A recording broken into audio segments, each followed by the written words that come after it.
minha família, a paz do Senhor Jesus. Amém.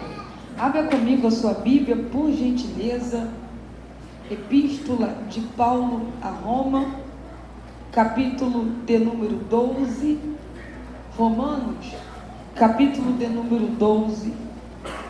Iremos fazer menção dos versículos 1 e 2. Epístola de Paulo aos Romanos, capítulo de número 12, versículos 1 e 2. Enquanto você assim faz, achando o texto, o telão já nos ajudou aqui. Eu quero externar a minha gratidão, a minha felicidade de retornar a esta casa. Quero louvar a Deus pela vida do pastor Natanael, da sua esposa, a missionária Marlene. Muito obrigada, pastor. Deus abençoe sua esposa que ali está. Deus abençoe ao vice dessa casa, pastor Vanderlei, da sua esposa, missionária Marilene. Quero louvar a Deus pela líderes de irmãs, a nossa querida Venina, a irmã Janete e a irmã Elizabeth. Deus abençoe. Muito feliz de aqui estar, feliz de retornar a esta casa. Deus seja glorificado por esta casa, todo o corpo de obreiro, todas as irmãs, congressista. Deus abençoe por esse lindo congresso, a banda, justificando, irmãos, o nosso atraso. A gente mora em Tanguá, a gente saiu de casa às 4 horas da tarde. Só que um erro nosso no GPS, ao invés da gente vir por Petrópolis, nós viemos por Teresópolis. E uma viagem que ia ser de 3, foi de 4 horas e meia. Então, a gente errou na localização, mas graças a Deus, o Senhor nos fez chegar em tempo aqui nessa noite. Então, Deus abençoe a sua vida aqui. Você achou o texto, irmãos? Faço-me acompanhada do meu esposo Taylor, do nosso primo o Anderson. Eu sou mãe do Gael, né? E o Gael não veio, o Gael ficou, né? Quantas são mães aqui? Quantas são? Irmão, crente não tem filho levado, crente tem filho avivado. E o Gael é um pentecoste, não é avivado demais, né? Da próxima vez o Gael vai estar aqui. O Gael ficou, da próxima ele vai vir. Quantos acharam o texto? Romanos, capítulo de número 12, versículo de número 1, diz assim. A nossa querida irmã, que louvor a Deus. Quando eu cheguei, a senhora estava cantando, Deus abençoe. Diz assim o texto. Na minha tradução está um pouco diferente. Diz assim: rogo, pois, irmãos, ou na minha tradução, suplico-vos, pois, irmãos, pelas misericórdias de Deus, de apresentardes os vossos corpos em sacrifício vivo, santo e agradável a Deus, que é o vosso culto racional. E não sede conformados com este mundo, mas sede transformados pela renovação da vossa mente, para que experimenteis qual seja a boa, agradável e perfeita vontade de Deus. Amém? Obrigada por poder tomar seu assento. Muito obrigada. E diante do tema, falando acerca do propósito de santificação, meditando no tema, a passagem de Paulo, no capítulo de número 12, chama-nos muito a atenção, para que a gente entenda o capítulo de número 12. Nós precisamos aqui entender muito singelamente, muito corriqueiramente aqui, que a carta de Paulo a Roma é mais do que uma carta. Na verdade, é um tratado teológico. É o maior compêndio de teologia do Novo Testamento. Há quem chame de epístola das epístolas, sob a exposição da graça, a defesa do evangelho da graça, manifesto cristão, evangelho segundo Paulo, enfim, vários nomes podem ser chamados aqui a epístola aos Romanos. A epístola aos Romanos é um dos livros da Bíblia que mais exerceu influência sobre a teologia protestante. A gente vê aqui que a epístola aos Romanos, ela é tão importante que um dos pais da igreja, Agostinho, ainda vivendo uma vida de pecado, ainda vivendo uma vida de depravação moral, longe da casa de Deus, Agostinho, tendo a sua mãe, irmã Mônica, irmã de oração. Agostinho, não achando propósito para a sua vida, não achando mais motivo para viver, foi até o pátio da casa de um amigo chamado Alípio. E ali, Agostinho, pensando em tirar sua vida, ele ouve uma criança na casa ao lado que diz: toma e lê, toma e lê, toma e lê. Quando Agostinho pega o livro que está ali, era a Bíblia Sagrada. E ele abre justamente na Epístola de Paulo aos Romanos. E quando Agostinho abre, ele tem um encontro com a graça, um encontro com Cristo, e ele aceita Jesus, se converte, lendo um dos capítulos do livro de Roma. Aqui nós vamos ver que Paulo, quando escreve essa epístola, Paulo ainda não tinha estado em Roma. Na verdade, era o desejo de Paulo estar em Roma. Nesse tempo aqui, Roma tinha de 1 milhão a 1,5 milhão de habitantes. 40 mil desses eram judeus. Roma tinha um papel estratégico na proclamação do Evangelho.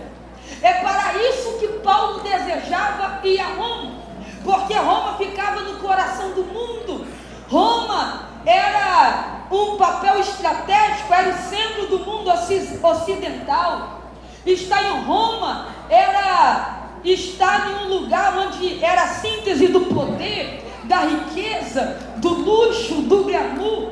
Todos queriam ser cidadão romano pelo status. Roma era a síntese também da cultura, era uma cultura ali muito forte. Enfim, Roma era um lugar altamente estratégico. Paulo, sabendo do local estratégico de Roma, já que uma vez, é preciso notar isto, já que Roma era a síntese do poder, do luxo, do glamour, em contrapartida, Roma era um local de mais vil, moralmente falando, espiritualmente, era um lamaçal do pecado. As pessoas iam ali para praticar toda a depravação moral e espiritual que ali havia. Roma também era conhecida pela sua idolatria, pelas suas corrupções, pelo seu desregramento, pelo seu pecado. Então Roma era um espelho do mundo pagão, com sua sordidez, com a sua miséria, com seu mais baixo nível espiritual. Roma era a síntese do poder por um lado, por outro, era um local de podridão, nós podemos dizer assim. Paulo queria levar a mensagem lá, porque Paulo entendia que Roma era um lugar estratégico. Paulo, entendendo isto, Paulo então vai escrever a epístola de Paulo aos Romanos. Paulo escreve essa epístola porque Paulo entende o poder que exercia a cultura de Roma naquele tempo. E antes da cultura de Roma influenciar a igreja, Paulo escreve essa epístola para que a cultura de Roma não mudasse, não influenciasse a igreja, mas que a igreja influenciasse o Império Romano. Uma vez que a cultura do reino é contra a cultura desse mundo. Então Paulo está escrevendo essa epístola de Roma para os irmãos que ali haviam, para que não houvesse nenhuma influência de fora, mas que a igreja conseguisse influenciar esse império. A epístola de Paulo a Roma fala sobre a justiça de Deus, sobre a pecaminosidade universal, sobre a justiça de Deus, sobre a graça que reina através da justiça. Demonstra também a justiça de Deus em relação a judeus, a gentios. Aqui nós vamos ver Paulo falando sobre a graça de Deus. E isto aqui é muito importante, porque na epístola de Paulo aos Romanos, Paulo fala que o evangelho tem dois lados. Qual lado? O lado da fé e o lado do comportamento. Do capítulo 1 ao capítulo de número 11, Paulo volta o coração, dilata o coração para falar sobre a fé. Do capítulo 12 em diante, Paulo vai falar sobre o comportamento. Então é para a segunda parte que Paulo se volta agora para falar no capítulo de número 12. No capítulo de número 12, versículos 1 e 2, nós vimos que o chamado do cristão é para, entende? O chamado do cristão é para consagração. Quando Paulo diz, apresentai-vos os vossos corpos, o chamado do cristão é para separação. Quando ele diz, e não vos conformeis. Terceiro, o chamado do cristão é para transformação. Quando ele diz, transformai-vos. Então o chamado do cristão é para consagração, separação e transformação. Olha, diante disso, nós vamos ver no versículo de número 1 e número 2, a verdadeira adoração é a mudança essencial. Paulo está mostrando aqui que o Espírito de Deus irá levar o crente a se comportar tanto dentro da igreja quanto na sociedade em geral. O que Paulo está dizendo é que a postura do cristão não pode ser uma postura dentro de um culto ou dentro de um ambiente religioso. A postura do cristão vai para além do ambiente religioso, vai para além de 2 horas de culto, vai para além das nossas reuniões. A postura do cristão, ela é vista pela sociedade. A chave para a vitória espiritual e a verdadeira felicidade não está na tentativa de obter tudo o que pudermos de Deus, mas em dar tudo o que somos e temos a Ele. Então Paulo está dizendo que não é obter tudo o que pudermos de Deus, mas em dar, em entregar tudo o que temos e tudo o que somos a Ele. Então Paulo está mostrando que um culto não é para tirar nada de Deus, o culto é para entregar a Deus. A gente precisa observar aqui que a chave para uma vida cristã produtiva e satisfatória não é no sentido de obter mais, mas é em dar mais. Não é em obter mais, mas em entregar mais. Laila, e isto tem diferença? Tem. Por quê? Porque a transformação dói, mas o conformismo adoece. A transformação dói, mas pior do que a dor é se adoecer do conformismo. Paulo está dizendo para essa igreja que não era para se adoecer do conformismo, mas era para haver transformação. Entenda aqui comigo. Lá, e como vai haver essa transformação? Paulo inicia o capítulo 12, se sua Bíblia estiver aberta, Paulo está dizendo: rogo, pois, irmãos, pela compaixão de Deus. Rogar aqui pode ser traduzido em eu exorto, eu apelo, eu insisto, eu imploro. E isto é diferente de um mandamento legal. Por quê? Porque Paulo apela para um sentimento que já existe no coração. Qual? A compaixão de Deus. Exortar é falar calculadamente. Como? Para levar uma ação de perseverança. O que Paulo está dizendo é: se é ingrato, temos reconhecimento ao que Deus, na sua infinita compaixão, fez por nós, ao perdoar os nossos pecados e ao nos receber de volta a sua graça através de Cristo. Eu exorto a você a fazer uma consagração completa do seu corpo em sacrifício vivo. Paulo está dizendo: eu imploro, por favor, eu insisto, eu apelo, assim como Cristo entregou o seu corpo como sacrifício na cruz, nós também temos que entregar o nosso corpo em consagração a Deus. Entende? Entregar aqui é apresentar. E é uma expressão, uma ideia de colocar o corpo à disposição de Deus.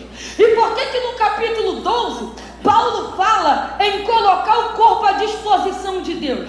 Porque no capítulo de número 7, versículo de número 13, Paulo falou que antes os mesmos crentes colocavam o corpo à disposição do pecado. Os membros do corpo em disposição do pecado. Paulo diz, antes que não tinha graça, antes que não tinha o perdão, antes que não tinha luz, os nossos membros estavam em disposição do pecado. Agora que alcançamos a graça, agora que alcançamos a verdade, agora que alcançamos o sangue, o corpo não está mais à disposição do pecado. Agora o nosso corpo está à disposição. Me ajuda para a gente começar. Pega na mão dessa amiga, desse amigo, por gentileza, e diga: o nosso corpo está à disposição. Diga: do reino de Deus. Melhor, diga: do reino de Deus. Consagração aqui é um ato. O cristão é exortado a apresentar o seu corpo de uma vez por toda ao serviço a Deus. Que é isto, Laila? Nós estamos apresentando o nosso corpo, nós estamos entregando o nosso corpo à disposição de Deus. Segura. Em vez de oferecer algo fora de si, nós devemos oferecer nosso próprio corpo a Deus. Laila, como é isso? E isso não deve ser colocado nenhuma ênfase na palavra de Paulo, como se estivesse exigindo santificação do corpo em oposição ao espírito. O que Paulo está dizendo aqui é que o nosso corpo é instrumento pelo qual o culto racional é transmitido a Deus. Como que nós vamos prestar um culto? O nosso corpo é o instrumento para prestarmos um culto racional a Deus. Então Paulo está dizendo, se este corpo é templo do Espírito e é o instrumento que eu cultuo a Deus, ele não pode ter dois cultos. Ele não pode cultuar o pecado e cultuar a Deus. Ele não pode servir o pecado e servir a Deus. Não dá para servir a dois senhores. Então o corpo que foi entregue para Deus, ele não pode ser mais tomado de Deus. Se eu entreguei o meu corpo para Deus, eu não posso mais tomar o que eu entrego para Ele. Por quê? Porque assim como o sacerdote não tomava o animal que oferecia, assim eu não tomo de volta o que eu dei a Deus. Gente, e isso aqui é tão sério, porque Paulo vai chocar com a cultura dele. Por quê? Porque a cultura dele dizia: o que importa é o espírito, o corpo serve para nada.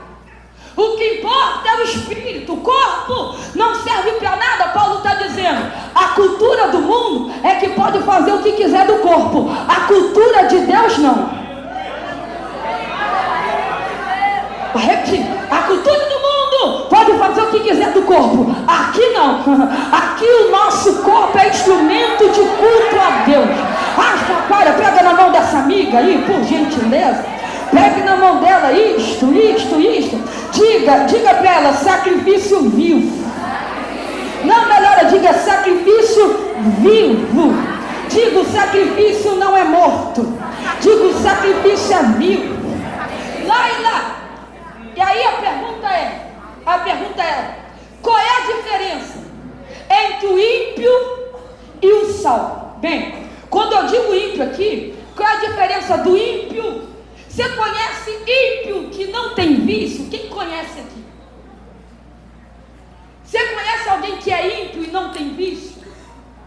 Alguém conhece? Tem ímpio que não bebe. Você conhece alguém? Então qual é a diferença do salvo para o ímpio que não tem vício? Como pode o corpo se tornar sacrifício? Não é somente não deixar que os olhos não vejam nada mal. Não é só permitir que a língua não diga nada de vergonhoso. Não é só não permitir que a mão não faça nada de legal. Gente, não é só deixar de fazer o mal. O que torna salvo diferente de ímpio não é só não praticar o mal, mas é fazer algo para praticar o bem a Deus. Não é, aleluia, eu vou repetir isso daqui. Não é só não fazer o mal, eu preciso fazer algo que agrade a Deus. Eu vou repetir. Não é só deixar de fazer mal, eu preciso fazer algo que agrade a Deus. Eu vou repetir. Eu não só deixar de praticar o pecado, mas eu preciso praticar o fruto do Espírito. Não é só deixar de fazer algo ruim, é fazer algo de bom espiritual. Paulo está dizendo: apresente os vossos corpos a Deus como sacrifício. Como sacrifício? Há um contraste aqui, por quê? Porque lá na antiga aliança havia o pátio, e lá no pátio tinha dois objetos, dois utensílios. Qual era? O altar do holocausto e a pia. Lá nesse altar, os sacerdotes ofereciam animais mortos. Animais mortos. Paulo está dizendo: agora vocês não vão trazer para o culto mais boi. Agora vocês não vão trazer mais para o culto aves. Agora você não vai trazer para o culto mais animal morto. E agora, Laila, como vai ser o culto? Agora a gente vai trazer o nosso corpo.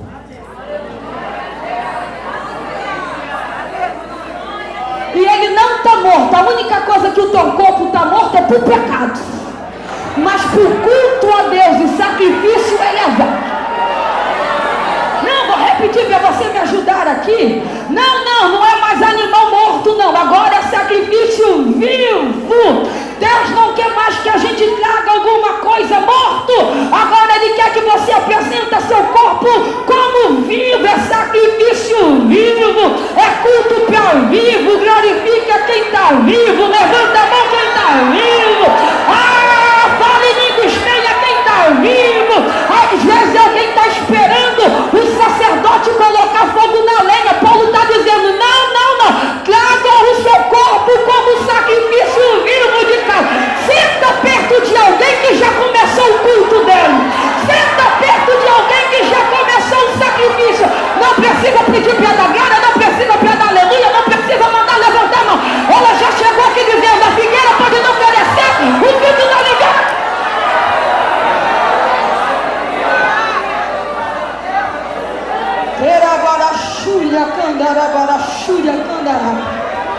É muito mais do que entregar, é se render para ser consumido. O nosso corpo está sobre o altar.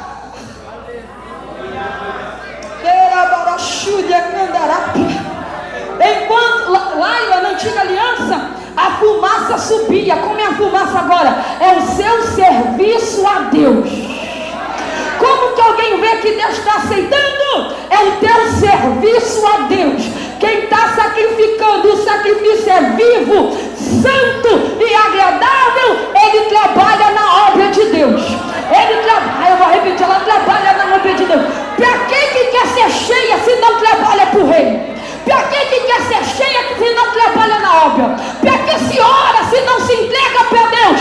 Irmão, o reino de Deus é para quem quer ser cheio, para ter algum objetivo, algum propósito, alguma finalidade. É para expulsar demônio, é para varrer a igreja, é para cantar, é para trabalhar no reino.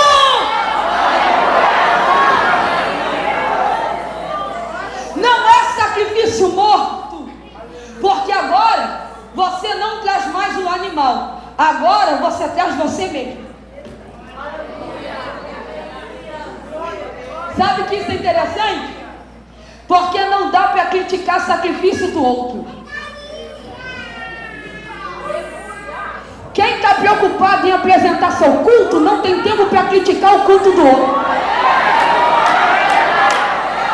Quem está preocupado com o seu culto não tem tempo para orar. Aí desafinou, falhou, não gostei da cor, não gostei do hino, não gostei do não, semitonou, foi errado. Irmão, quem está oferecendo culto a Deus, irmão, ele está preocupado se Deus vai aceitar o culto dele, se Deus vai aceitar o sacrifício dele. Pegue na mão dessa amiga que está do seu lado e diga: o culto hoje é meu, o culto hoje é teu. Diga: se você não der glória, eu vou dar dois, um para mim e um para você. Mas que Deus vai manifestar o poder e a glória dele aqui. Eu vim para cultuar, eu vim para cultuar.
ser bom,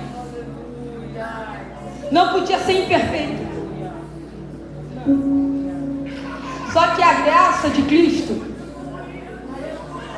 a misericórdia de Deus, aceita sacrifício vivo de imperfeito. Não é para Mulher Maravilha e nem para Super-Homem o Evangelho. O Evangelho é para quem sabe das suas limitações, dos seus defeitos, mas persevera em ser sacrifício vivo. O pau está quebrando, irmão. Tem hora que dá vontade de desistir, mas ela saiu de casa dizendo: eu ainda tenho um pouco para cultuar. Eu ainda tenho um pouco para cultuar. Satanás olhou e disse: tu não chega. Aí você chegou dando glória dizendo: eu ainda tenho lenha, eu ainda tenho lenha, eu ainda tenho lenha, eu ainda tenho lenha, eu ainda tenho lenha, eu ainda tenho lenha. Satanás olhou e disse: ela vai parar. Aí você chegou aqui dizendo: sabe, eu tenho oferta, eu tenho oferta, eu tenho oferta, eu tenho oferta, eu tenho oferta, eu tenho oferta, eu tenho oferta.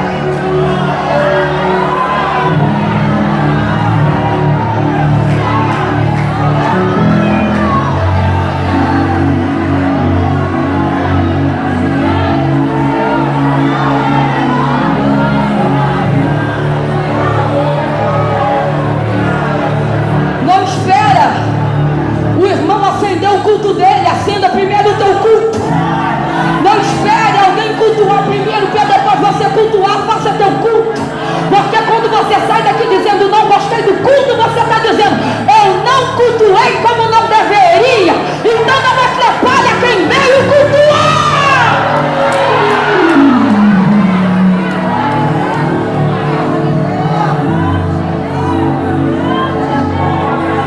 Paulo está dizendo: toma o seu corpo,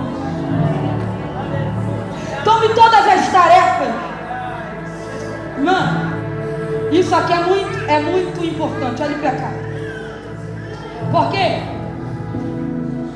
Porque tem uma frase que diz que aonde tem um crente, ali tem um culto. Lá eu não entendi, eu vou te explicar. Se aonde tem um crente tem um culto, então eu não preciso vir para a igreja para cultuar. E calma que eu vou fazer a melhor colocação, porque da forma que eu disse aqui, parece que se não precisa de igreja, aí vai a turma do desigrejado. Não. Eu estou dizendo que o culto a Deus, ele é aqui. Mas se eu sou sacrifício vivo e presto culto a Deus aonde eu estiver, eu posso dizer: eu vou para a igreja cultuar, mas eu também posso dizer: eu vou para o serviço cultuar, eu vou para o trabalho cultuar, eu vou levar filho na escola e vou cultuar.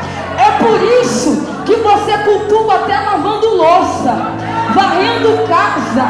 Aí as lágrimas começam a cair. Por quê? Porque ali tem o culto, e aonde tem culto tem manifestação da presença. É por isso que Deus renova você, mulher, até varrendo casa, passando pano lá, passando roupa, cuidando de criança, colocando arroz no fogo. E você está dizendo: ainda aqui, para te servir eu tenho que chorar.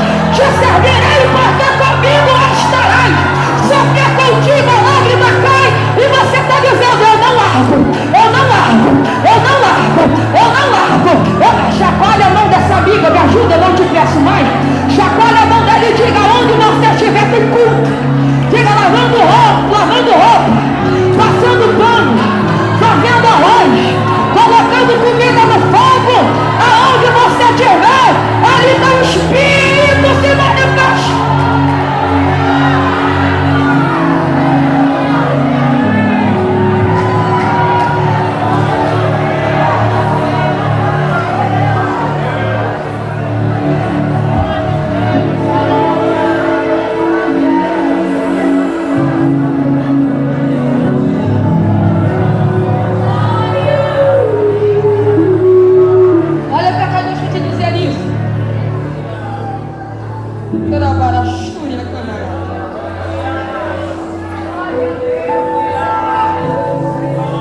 Deixa eu te dizer algo aqui.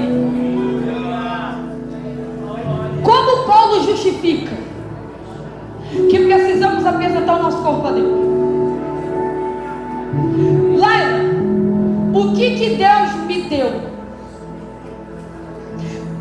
Deus não deu de si mesmo, Ele deu a si mesmo. Deus não mandou ninguém substituí-lo, Ele desceu. Como é isto? Se Ele se entregou por mim, nós devemos entregar tudo para Deus. Eu vou repetir, não é entregar 50%, nem 10%, não, é entregar tudo para Deus. Como é isto? É chegar aqui e entregar tudo para Deus. Se Deus entregar, irmã, olha que Paulo vai escrever aos Filipenses dizendo: e ele, sendo Deus, não teve por usurpação em ser igual a Deus. Antes, esvaziou da sua glória, assumiu forma de servo, e como servo padeceu na pior morte, que é a morte de cruz. Mas a ele foi dado nome acima de todos os nomes, e a esse nome todo joelho se dobrará e toda língua se confessará.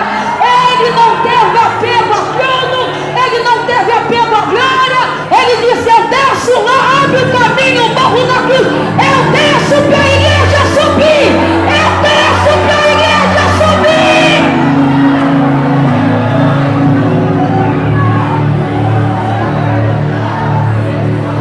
Se Deus não poupou a si mesmo, por que a gente quer se poupar na obra?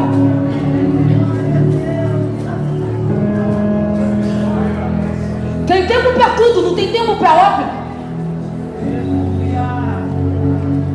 Aí quando alguém vê alguém se doando muito, já diz: vai devagar, hein?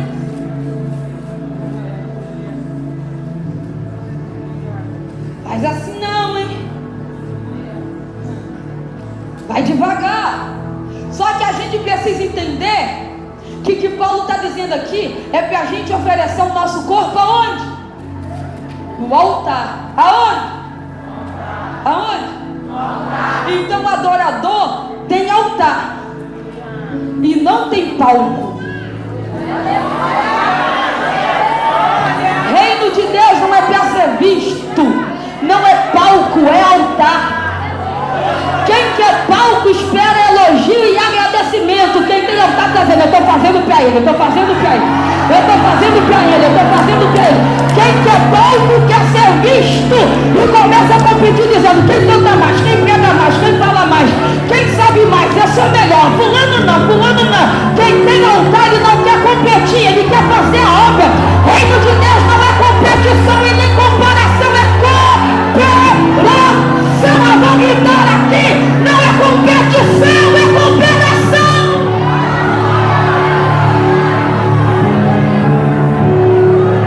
Quem está no palco quer ser visto, quem está no altar quer ser queimado. Quem está no palco quer ser aplaudido, quem está no altar é humilhado.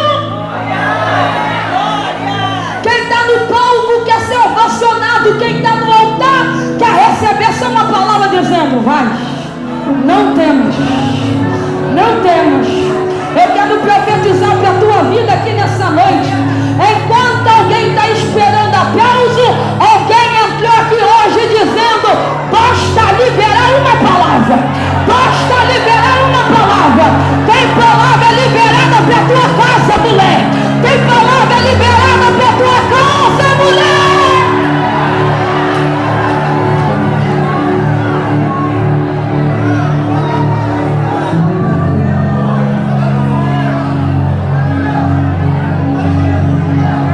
Olha para cá. Olha para cá.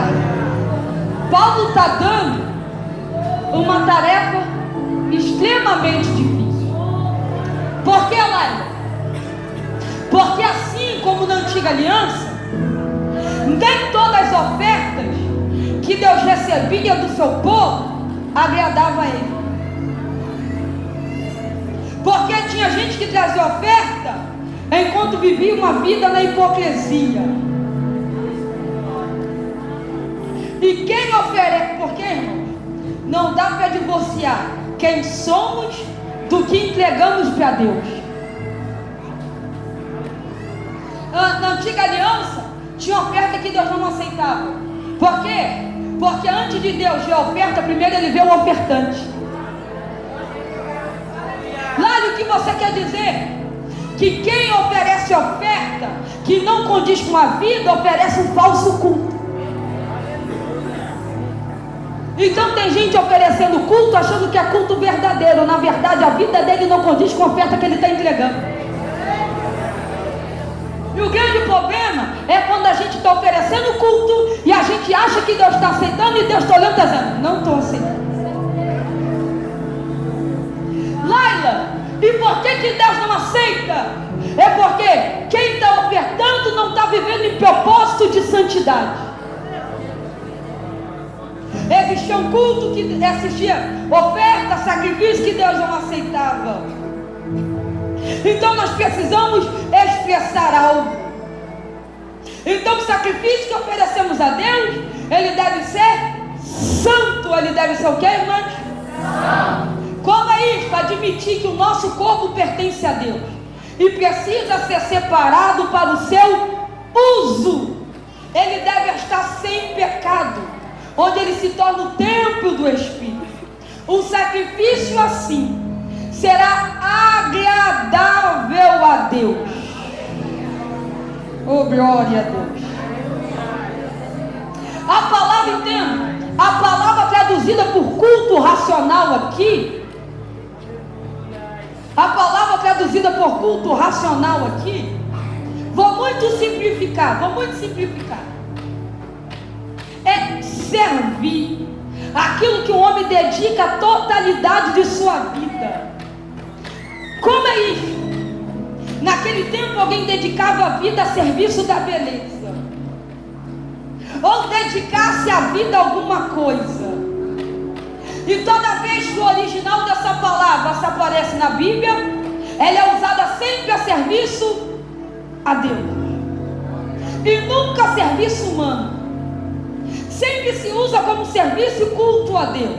Laila, o que é culto racional? É até difícil, e os pastores é muito mais inteligente do que eu. É muito difícil, pastor, encontrar uma tradução satisfatória para essa expressão. É muito difícil. Mas dentro do original, dentro daquilo que é no contexto, culto racional aqui significa pertinente ou razão. Indica um culto que é condizente com uma criatura racional. Lá eu não entendi nada. Culto racional. Quer ver um exemplo? O que um passarinho faz? O passarinho faz o quê? Faz o quê? Canta. O que o peixe faz? Então, eles fazem o que condiz a espécie deles fazer. Então, culto racional é um culto de alguém que tem a razão e o entendimento de que eu preciso fazer algo que condiz com quem eu sou. Então, se um passarinho canta, se o peixe nada, se a ave voa, eu que estou prestando um culto e sou sacrifício, eu tenho que adorar. Você foi embora e me deixou. Por quê? Porque aqui é adoração racional. O culto espiritual é um culto que tem adoração.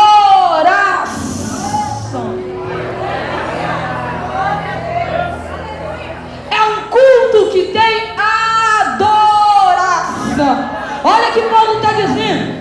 Quando vocês apresentam o seu corpo a Deus como sacrifício vivo, santo e agradável, vocês estão prestando um culto de adoração. Vou repetir: adoração. E tem gente que fica incomodado da maneira do outro adorar. Irmão, a igreja respeita quem não dá glória a Deus.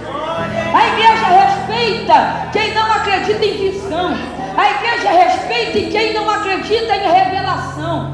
A igreja respeita quem não acredita em dons espirituais. A igreja respeita. Só que, assim como você respeita alguém que não acredita em manifestação espiritual, respeita quem adora. Respeite quem acredita. Respeita gente que corre à igreja, dá balãozinho, aviãozinho, dá glória a Deus alto. Por quê? Porque a maneira dela adorar.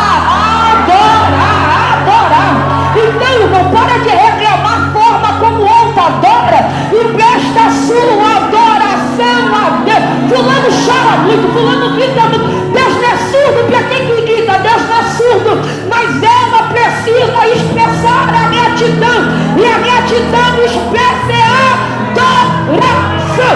Se você não tem motivo para agradecer, você está do lado de alguém que tem. Ela está dando glória desde a hora que chegou, ela está dando aleluia desde a hora que chegou. Ela está dizendo: o meu culto ninguém vai jogar água, ninguém vai jogar água, ninguém vai jogar água, ninguém vai jogar água. O meu culto é um culto, é um termômetro espiritual dizendo: eu sou grato pela morte, eu sou grato pelo sacrifício, eu sou grato pela libertação, eu sou grato pela salvação.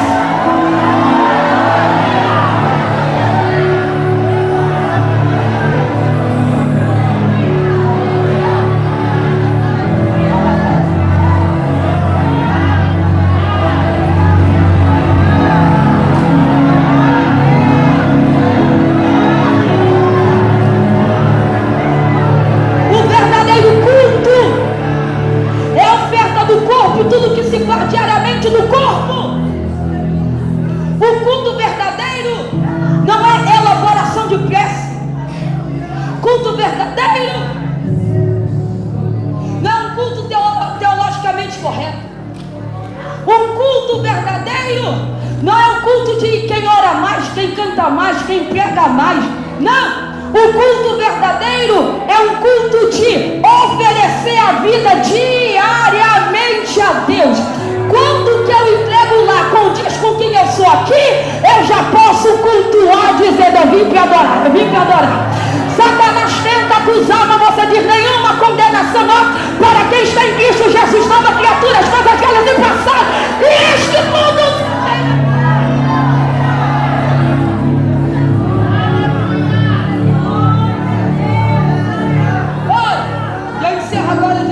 Agora, de verdade.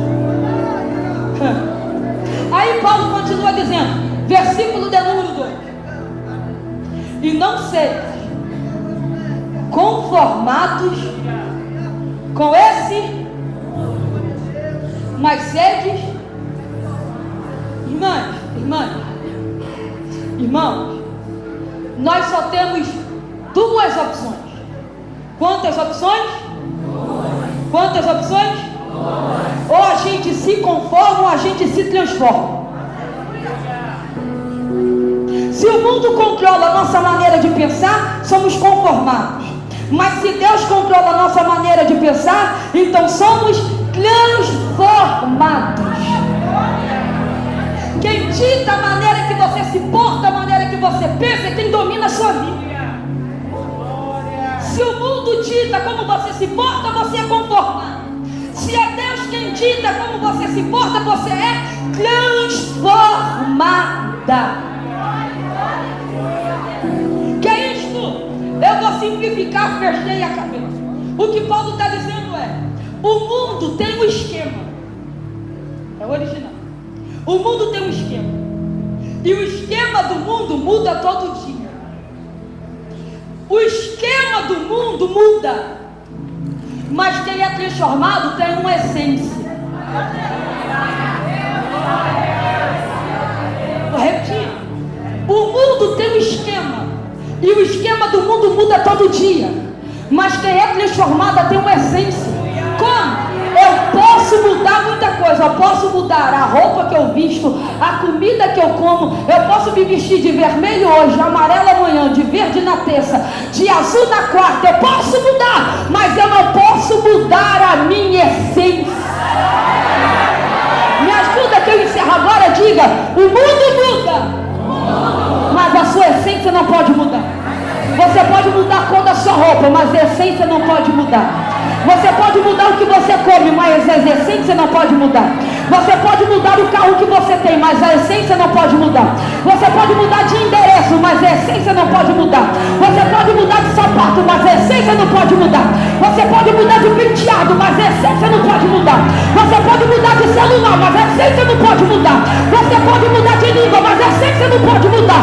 Você pode mudar de status social, mas a essência não pode mudar. Você pode mudar de conta bancária, mas a essência não pode mudar. Não pode alterar a essência.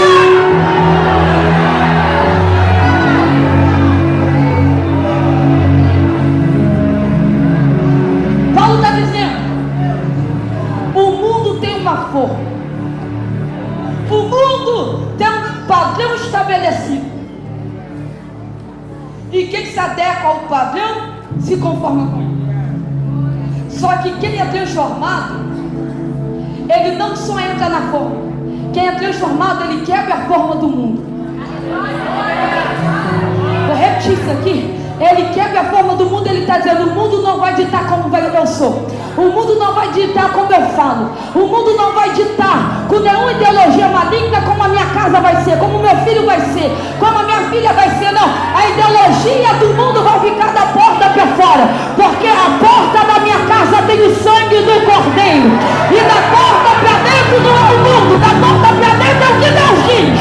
Da porta para fora é o mundo, da porta para dentro é a palavra de Deus, da porta para fora é a televisão, da porta para dentro é aquilo que Deus me deu. Deus está dizendo: o mundo não tem domínio sobre a tua casa, o mundo não tem domínio sobre o teu filho, o mundo não tem domínio.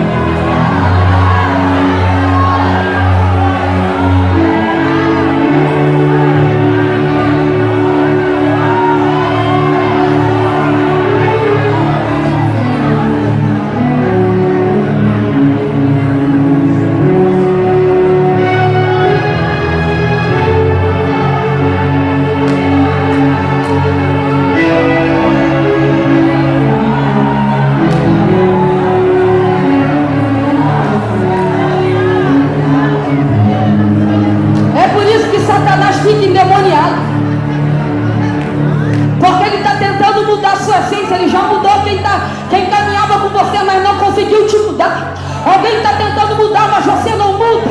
Alguém já mudou, mas você não muda. Alguém já perdeu a essência, mas você não perde a essência. Alguém já se conformou, mas você está transformado. Satanás está dizendo: vamos para ela. Aí Deus está dizendo: não para quem tem essência, não para quem tem essência, não para quem tem essência.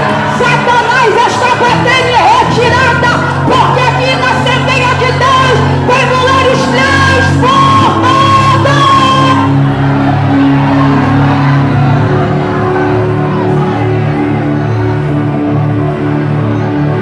Transformada não aceita as obras de Satanás. Quem é transformado não aceita a palavra de maldição hereditária dentro da família.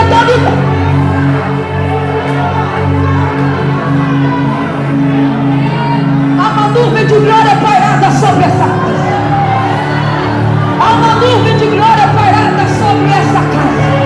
E Deus está dizendo: Satanás está tentando entrar, mas Deus está fechando a brecha e está dizendo: aqui não, Satanás, aqui não, Satanás, na casa dela não, na família dela não, na casa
da primeira vida. Vem correndo dessa galeria. Vem correndo desse banco. Sai desse lugar e vem para a gente orar por você.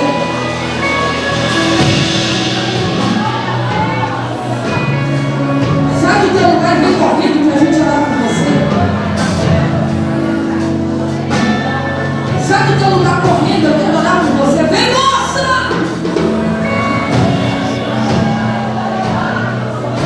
Vem, moço! Tem alguém que deseja fazer uma aliança com Deus? Se não tem, Deus te concede uma nova oportunidade. Deus abençoe, pastor.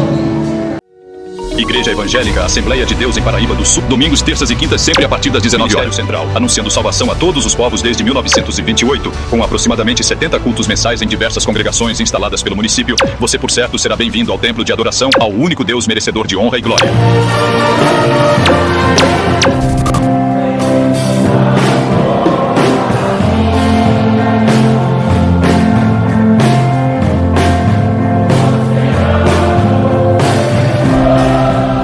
Igreja Evangélica Assembleia de Deus em Paraíba do Sul. Sua sede se localiza à Rua Marechal Floriano Peixoto, 200, Centro, Paraíba do Sul. Vem! Inscreva-se, curta e compartilhe.